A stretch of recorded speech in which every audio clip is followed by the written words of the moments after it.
If people have called you too sensitive, too intense, or too different, there is a chance they misunderstood what was really happening. And if that has happened more than once in your life, then what you are about to hear may completely change the way you understand yourself. Because psychology has uncovered a disturbing truth that most people never realize. Human beings do not reject only what is dangerous. Very often they reject what forces them to become conscious. Carl Jung spent decades studying something that still makes many people uncomfortable today. He observed that the greatest threat to the human mind is not ignorance itself. It is awareness. Because awareness demands change. And change is one of the most psychologically painful experiences a person can endure. This may sound exaggerated. It isn't. Freud described how the mind creates powerful defense mechanisms to protect the ego from painful truths. Jung expanded this idea even further, suggesting that entire groups of people can unconsciously unite around illusions that feel safer than reality itself. Think about that for a moment. What if the reason some people distance themselves from you isn't because you are wrong, but because your way of seeing the world quietly threatens theirs? What if every uncomfortable question you ask, every illusion you refuse to accept, every moment you choose honesty over convenience, forces other people to confront parts of themselves they have spent years trying to hide? Most people believe intelligence is what changes a life. Psychology suggests something far more unsettling. Intelligence allows you to understand reality. Consciousness forces you to live differently because of it. Those are not the same thing. You have probably met highly intelligent people who continue repeating destructive relationships, sabotaging their own happiness, following crowds they secretly disagree with, or defending beliefs they have never truly examined. Knowledge alone changes very little. Awareness changes everything. And that is exactly why awareness has always been feared. Not because it creates conflict, but because it exposes it. Perhaps you've experienced this yourself. You begin questioning habits everyone else accepts without thinking. You stop chasing approval. You stop pretending to enjoy conversations that leave you emotionally exhausted. You stop agreeing simply to avoid rejection. And strangely, instead of being admired for becoming more authentic, people begin treating you as though something is wrong with you. Some become distant. Others become defensive. A few even become openly hostile. Feels confusing. You never attacked anyone. You simply changed. But psychology suggests something extraordinary. You were never the real target. What people reacted to was the discomfort your transformation created inside them. By the end of this journey, you will understand why conscious individuals often appear threatening without ever intending to be. Why entire societies sometimes reject those who think independently. Why truth can feel more frightening than deception. And why the greatest battle in your life may never be against other people, but against the invisible psychological forces that quietly shape the minds of millions every single day. Because once you recognize those forces, you will never look at human behavior the same way again. There is a strange contradiction hiding inside every society. People say they admire independent thinkers. History tells a different story. Every generation celebrates those who challenge the status quo. Only after they are gone. While they are alive, they are usually criticized, questioned, mocked, or isolated. This pattern is so consistent that it cannot be dismissed as coincidence. Carl Jung believed one of the reasons lies inside what he called the collective unconscious. This concept is often misunderstood. Many people imagine it as something mystical. Jung meant something much more practical. He observed that beneath our personal experiences exists a deeper psychological layer shared by humanity itself. A reservoir of inherited patterns, ancient fears, universal symbols, and instinctive ways of responding to reality. Most people believe their opinions are entirely their own. Jung challenged that assumption.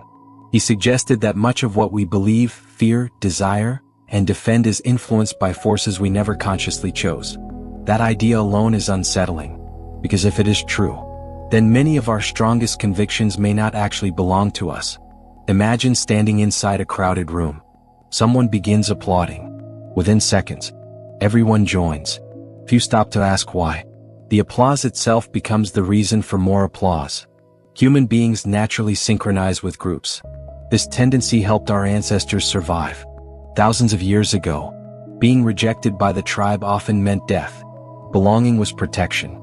Isolation was danger. Your brain still carries echoes of that ancient reality. It constantly asks one silent question. Am I safe with these people? Notice something fascinating. Very few people consciously wake up deciding to imitate everyone else. It happens automatically. Language changes. Fashion changes. Opinions change. Social values shift. And millions adapt without realizing how deeply they are being influenced. Not because they are weak, because they are human. The collective mind rewards similarity. It punishes excessive difference. Not through laws, but through subtle emotional pressure. Disapproval. Ridicule. Silence. Exclusion. These invisible signals shape behavior far more powerfully than most people realize. Now consider what happens when someone begins thinking independently. Not rebelliously. Not arrogantly. Simply independently. They ask questions others avoid. They notice contradictions everyone ignores. They refuse automatic conformity. Suddenly, without intending to, they interrupt the invisible rhythm holding the group together. That interruption creates discomfort. Not necessarily because the independent thinker is wrong, but because uncertainty spreads. And uncertainty activates anxiety. This is where one of Jung's deepest observations becomes impossible to ignore. The collective mind does not fear disagreement nearly as much as it fears disruption. A single person asking honest questions can expose how many others have stopped asking them long ago. That realization is profoundly uncomfortable, because it forces people to examine something they rarely examine.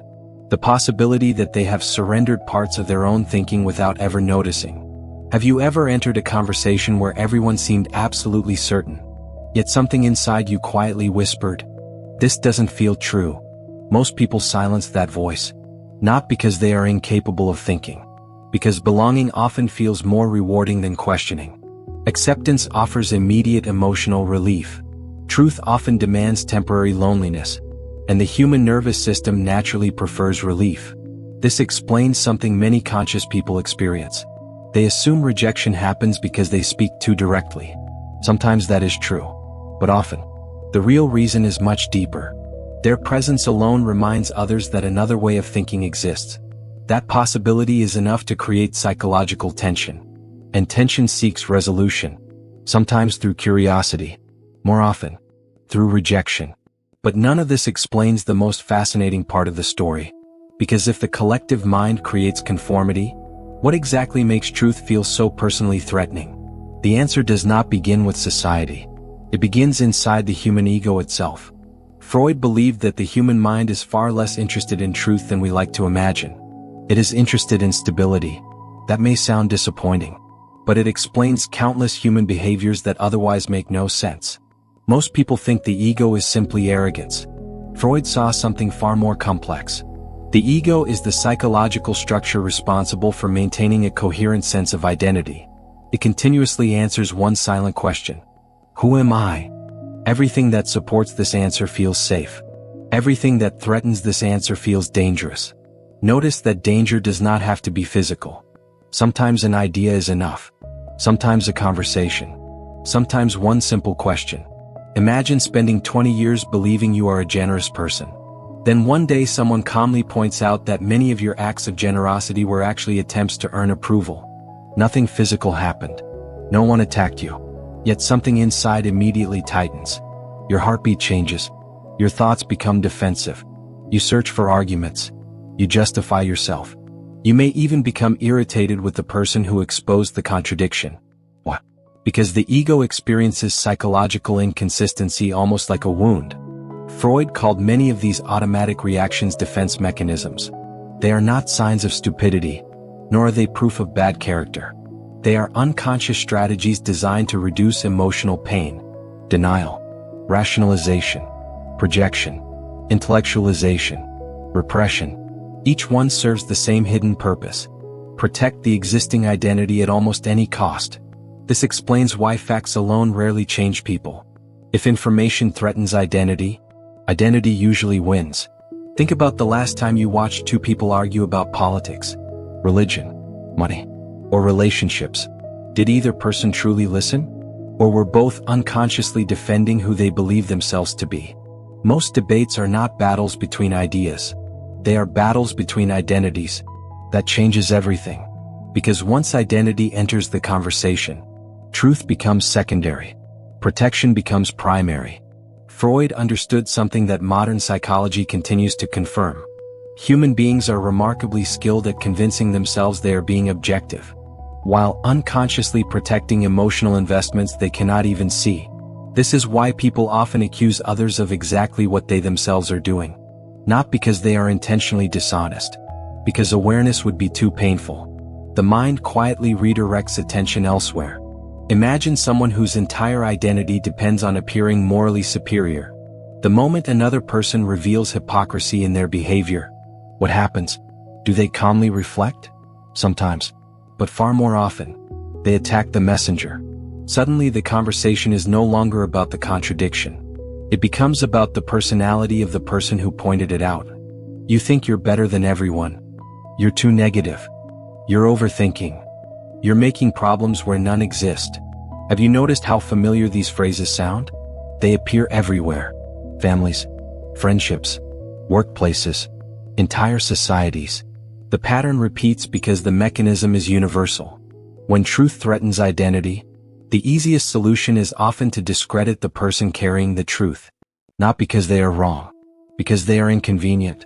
This is why genuinely conscious individuals often feel confused by the reactions they receive. They believe they are offering observations. Others experience accusations. They believe they are inviting reflection. Others experience humiliation. The words may be identical. The psychological experience is completely different. Now imagine this happening not between two people, but across entire communities, entire cultures, entire nations. Suddenly the consequences become enormous. Groups begin protecting shared identities with the same emotional intensity individuals protect personal identities. Ideas become sacred. Questions become dangerous. Curiosity becomes suspicious. Independent thinkers become unpredictable. And unpredictability activates fear.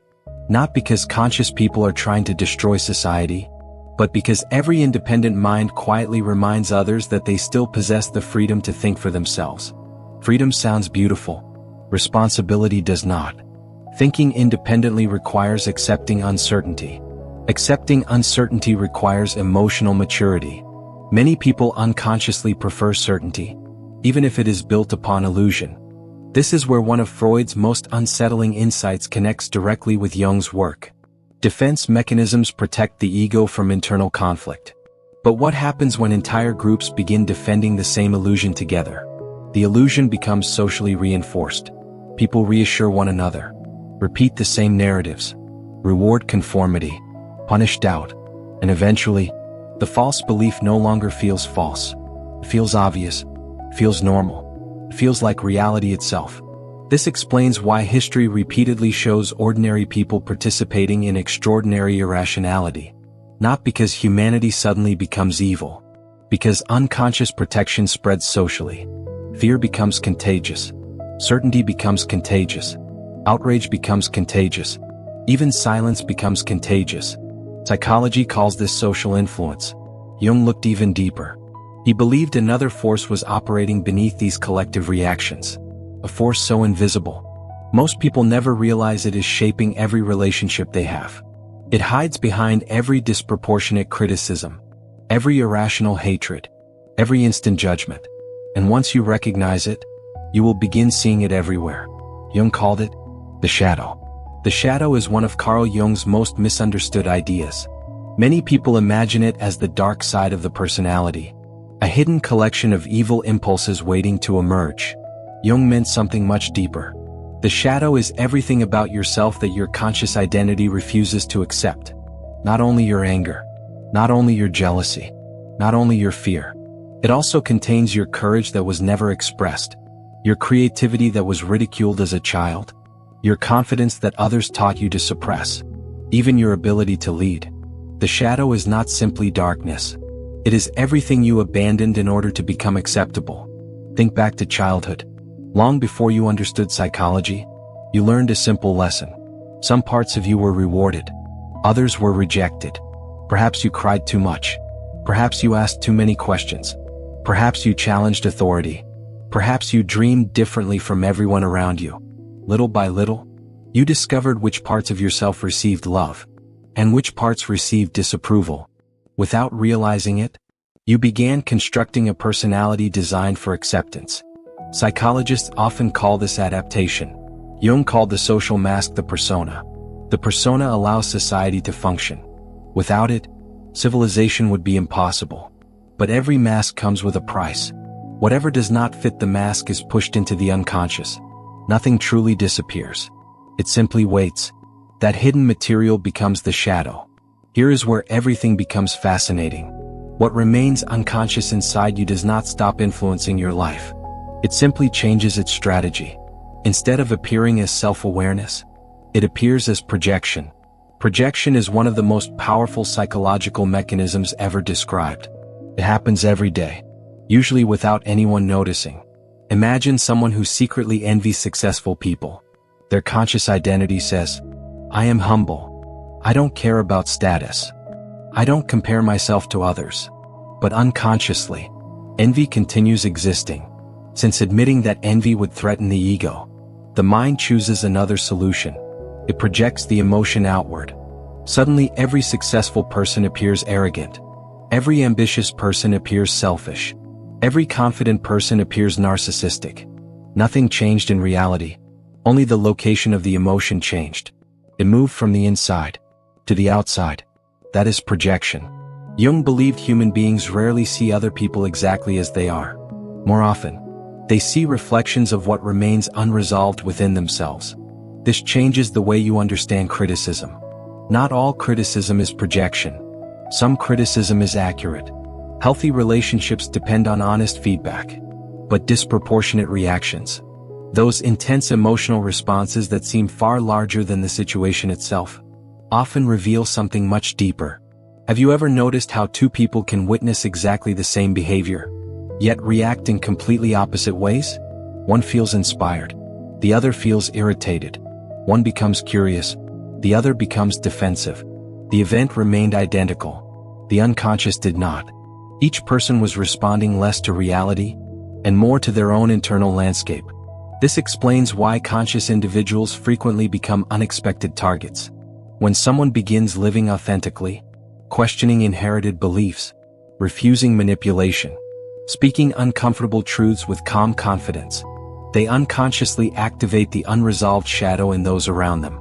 The conscious person becomes a mirror, and mirrors are dangerous. Not because they attack, because they reveal. Most people believe they dislike honesty. That is not entirely true. People usually appreciate honesty, as long as it confirms the image they already have of themselves. Real honesty is different. Real honesty exposes contradiction. It reveals self-deception. It uncovers motivations we preferred not to examine. That experience can feel psychologically unbearable. Imagine looking into a mirror that does not show your face, but your hidden fears, your hidden resentments, your abandoned dreams, your quiet regrets. How long could you keep looking? For many people, the easiest solution is not to examine the reflection. It is to break the mirror.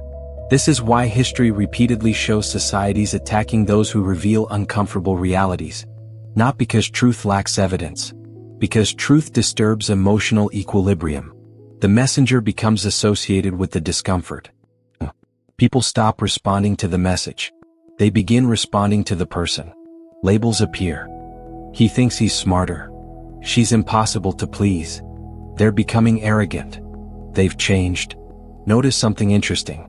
Often, they have changed, but not in the way others imagine. They have simply become less willing to betray themselves. That difference matters.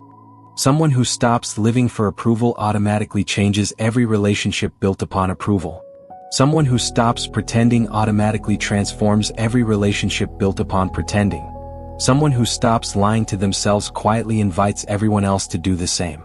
Very few people consciously accept that invitation, because accepting it carries an enormous cost.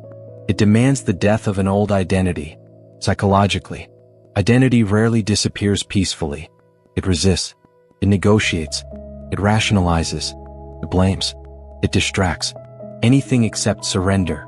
This is why genuine self-awareness is never merely an intellectual achievement. It is an emotional transformation. Knowing the truth about yourself is easy. Living according to that truth is extraordinarily difficult. Jung believed this lifelong process was called individuation. Not becoming perfect. Not becoming superior. Not becoming enlightened in some mystical sense. Becoming whole. Recovering every abandoned piece of yourself. Until the mask and the authentic self gradually become one. Beautiful as that sounds, it comes with a cost that very few people are willing to pay. Because the moment you stop allowing the crowd to define who you are, you also lose something the crowd has always been willing to offer. Comfort. And that raises an unsettling question. If authenticity costs belonging, why do so many people unconsciously choose belonging over truth? The answer has less to do with intelligence, and far more to do with one of the deepest psychological needs every human being carries since birth. From the moment you are born, your survival depends on connection. Before you ever develop your own opinions, before you build your identity, before you understand language, your nervous system learns a single lesson. Belonging keeps you alive. For thousands of generations, this lesson was literally true. A child separated from the tribe had almost no chance of survival. Acceptance meant protection. Rejection meant vulnerability. Although modern society has changed dramatically, your brain has not. Deep inside your nervous system, social rejection still activates many of the same neural circuits associated with physical pain. That is extraordinary. Your brain does not always distinguish between being wounded by a weapon and being excluded by a group. Psychological pain feels real because, biologically, it is. This is why conformity is far more powerful than most people realize. It is not simply about agreeing with others. It is about satisfying one of the oldest survival mechanisms ever developed by the human species. Now imagine what happens when truth begins demanding that you separate yourself from the group. Suddenly, two psychological forces collide. One invites growth. The other promises safety. One says, "Become who you really are." The other whispers, "Stay where you are accepted." This conflict explains why awareness is rarely a comfortable experience. Many people imagine awakening as a moment of constant peace. Psychology suggests something completely different. The first stages of consciousness are often deeply unsettling. You begin noticing conversations that once seemed normal. You recognize manipulation where you once saw kindness. You discover emotional patterns inside your family that had remained invisible for decades. You realize that many decisions you believed were yours were quietly inherited from people who never questioned them either. At first, this realization feels liberating. Then something unexpected happens. Loneliness. Not because you have become better than other people, because your internal world is changing faster than your external relationships. This is one of the most misunderstood phases of psychological development. Many people believe something is wrong with them. In reality, they are simply standing between two identities. The old one no longer fits. The new one has not yet become stable. It feels like walking across a bridge covered in fog. You cannot return. You cannot yet see the other side. Only uncertainty surrounds you. This is exactly where many people abandon their journey. Not because they lack intelligence, because uncertainty is exhausting. The human mind desperately seeks certainty. Any certainty. Even false certainty. This brings us to an idea that Jacques Lacan explored in remarkable depth. Lacan argued that much of human desire is not truly our own. We desire according to the desires of others. Think about that carefully. How many of your ambitions were genuinely chosen? And how many were quietly borrowed? The career, the lifestyle, the definition of success, the relationship you believed you should want, even the image of happiness itself. How much of it belongs to you? And how much belongs to society? Lacan believed that identity is constructed inside what he called the symbolic order. A world made of language, rules, expectations, social meanings. From childhood, we inherit names for everything. Good, bad, successful, failure, beautiful, ugly, strong, weak. Without realizing it, we begin organizing our lives according to these inherited symbols. Most people never question them. They simply spend decades trying to fit inside definitions they never created. Then one day, someone begins asking different questions. What if success means peace instead of status? What if freedom matters more than approval? What if authenticity is worth more than admiration? These questions sound harmless. Psychologically, they are revolutionary. Because every new question weakens an old certainty. And every weakened certainty creates anxiety. This explains why people often react emotionally before they react logically. The unconscious senses instability long before the conscious mind forms an argument. That is why someone may instantly reject an idea, without fully understanding why. They simply feel uncomfortable. Then the mind begins searching for explanations to justify the discomfort. Notice how often this happens. A person hears an uncomfortable truth. Seconds later they respond, "That's unrealistic. You're overcomplicating everything. Life doesn't work that way." Perhaps. But perhaps something else is happening. Perhaps the statement has touched an invisible foundation supporting their entire identity. Questioning the idea would require questioning themselves. And that is infinitely more difficult. The remarkable thing about consciousness is that it slowly removes these invisible foundations. Not all at once. One illusion at a time. One assumption at a time. One fear at a time. It is almost like renovating an old house while still living inside it. Walls disappear. New spaces emerge. Some rooms become brighter. Others reveal damage that had remained hidden for years. The process is messy, uncomfortable, sometimes frightening, yet absolutely necessary. Because every illusion you remove creates room for something real. This is why conscious people often stop seeking constant validation. Not because they no longer enjoy appreciation. Because they realize approval cannot define reality. Someone may applaud your authenticity. Someone else may reject it. Neither reaction changes who you actually are. That realization is incredibly freeing. It is also incredibly dangerous. Not dangerous to you. Dangerous to every system that depends upon unconscious conformity. A person who no longer needs excessive approval becomes difficult to manipulate. Fear loses influence. Shame loses influence. Social pressure loses influence. Advertising loses influence. Empty status symbols lose influence. The crowd begins losing its invisible grip. This does not mean the conscious individual becomes rebellious for the sake of rebellion. Quite the opposite. They become calmer, less reactive, more deliberate. They stop asking, "What will everyone think?" and begin asking, "What is actually true?" That single shift changes everything. Because manipulation almost always depends on emotional reflexes. Awareness interrupts reflexes. It creates a pause. Inside that pause, freedom appears. And freedom terrifies any system built upon automatic obedience. This is why history repeatedly shows independent thinkers being misunderstood during their own lifetimes. Not because they hated society, but because they interrupted unconscious patterns society had mistaken for reality. Still, there is one final danger waiting for every person who begins waking up. Ironically, it does not come from the crowd. It comes from within. And if it remains unnoticed, it can transform genuine awareness into a different kind of prison altogether. The greatest danger on the path toward consciousness is not rejection. It is superiority. Almost everyone who begins seeing through illusions believes they are immune to creating new ones. That belief becomes the next illusion. Jung warned repeatedly about this danger. He observed that confronting the unconscious does not automatically make a person wiser. Sometimes, it simply gives the ego a more sophisticated costume. Instead of saying, "I am better because I have more money," the ego quietly changes its language. "I am better because I am more aware." The prison remains exactly the same. Only the decoration changes. This is what Jung described as ego inflation. It is one of the most subtle psychological traps a person can enter. It often begins with something genuine. You notice patterns other people overlook. You stop repeating destructive habits. You become emotionally calmer, more observant, less reactive. These are healthy developments. But slowly, almost invisibly, the mind begins creating a new identity. I am one of the people who understand. I have awakened. I see what others cannot. At first glance, these thoughts appear harmless. But hidden inside them is an old companion wearing new clothes. The need to feel superior. The ego does not mind abandoning one identity, as long as it can create another.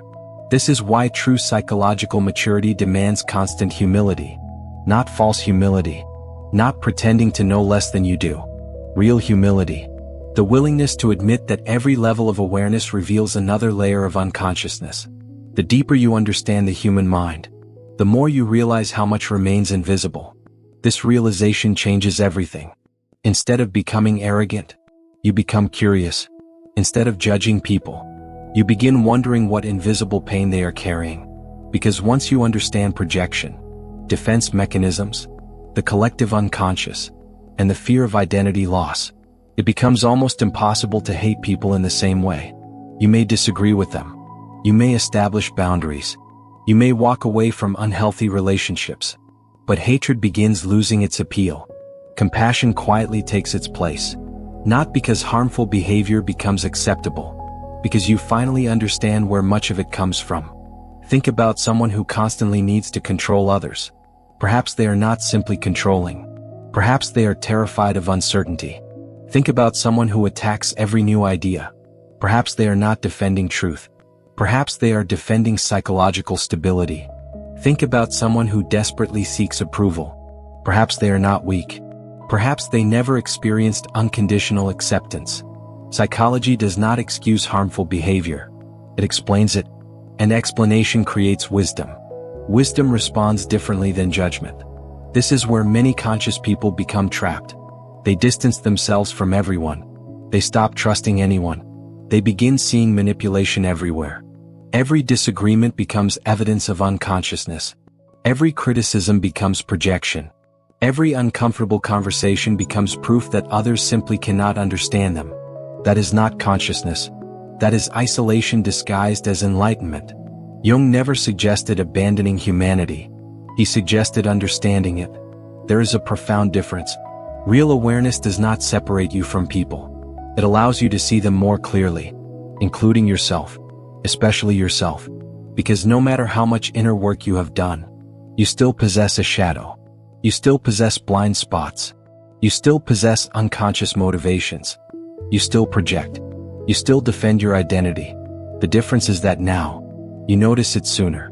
Awareness does not eliminate the unconscious. It creates an ongoing relationship with it. That relationship requires honesty. Every single day, imagine climbing a mountain. The higher you go, the farther you can see. But something else happens too. The horizon expands. The more you discover, the more you realize how much remains unexplored. Psychological development follows the same principle. There is no final destination where you become permanently awakened. No finish line where every illusion disappears forever. There is only continuous refinement, continuous observation, continuous correction. That realization protects you from one of the greatest dangers on the path of individuation, believing you have completed it. Because the moment you believe there is nothing left to discover about yourself, discovery ends. Growth stops. Curiosity disappears. And certainty quietly replaces wisdom. Ironically, the conscious person becomes trapped by the very rigidity they once escaped. This is why the healthiest minds remain flexible. They question themselves before questioning others. They listen before speaking. They observe before concluding. They understand that certainty feels comforting. But reality is often far more complex. The strongest people are rarely the loudest. The wisest people rarely feel the need to prove how wise they are. Their confidence comes from something much quieter. Alignment. Their inner world gradually becomes consistent with their outer life. Their words resemble their actions. Their values survive difficult situations.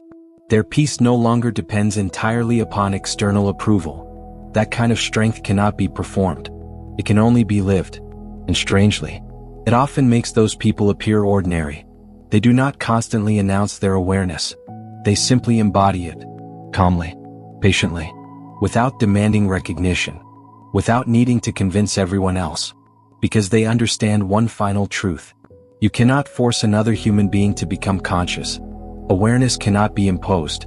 It can only be chosen. Every person awakens according to experiences they are emotionally prepared to face. Sometimes suffering opens the door. Sometimes love. Sometimes failure. Sometimes loss. Sometimes one unexpected conversation that quietly changes everything.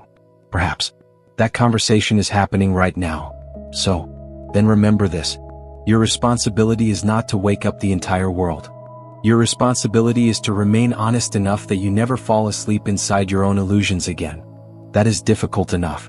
And it is more valuable than most people realize.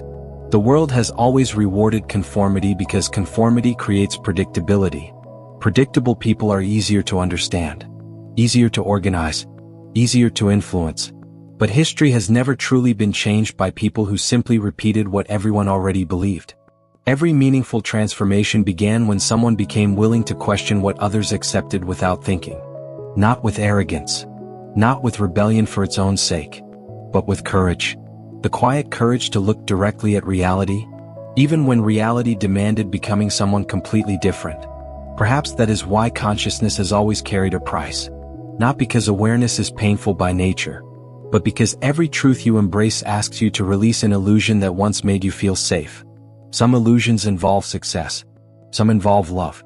Some involve your family. Some involve your beliefs. Some involve the story you have been telling yourself for years about who you are.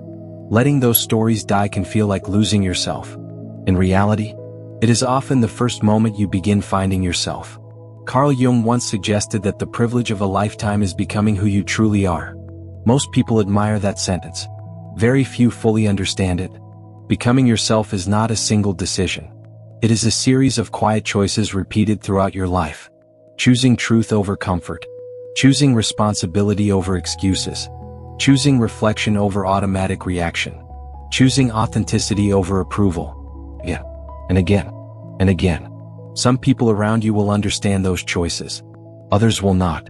Some will celebrate your growth. Others will interpret it as rejection. Some relationships will become stronger. Others will quietly disappear. That does not necessarily mean anyone is good or bad. Sometimes people simply grow in different directions. The important question has never been whether everyone accepts your journey. The important question is whether you are willing to continue it. Because every day you postpone confronting yourself, the unconscious continues making decisions on your behalf. Every fear left unexplored. Every projection left unquestioned. Every borrowed belief left unexamined continues shaping your life without your permission. Freedom begins the moment you notice that process, not the moment you become perfect, the moment you become aware. So now the choice belongs to you. You can continue allowing the collective mind to define your reality, or you can begin the lifelong process of discovering what remains when every borrowed identity slowly falls away. One path offers immediate comfort. The other offers something infinitely more valuable. Your own mind. If this message resonated with you, write in the comments, "I choose awareness over approval." And tell us about a moment when thinking differently changed the way people treated you. Your experience may become the insight that helps someone else begin their own journey. Because the world does not become brighter when everyone thinks the same. It becomes brighter every time one more person has the courage to think consciously.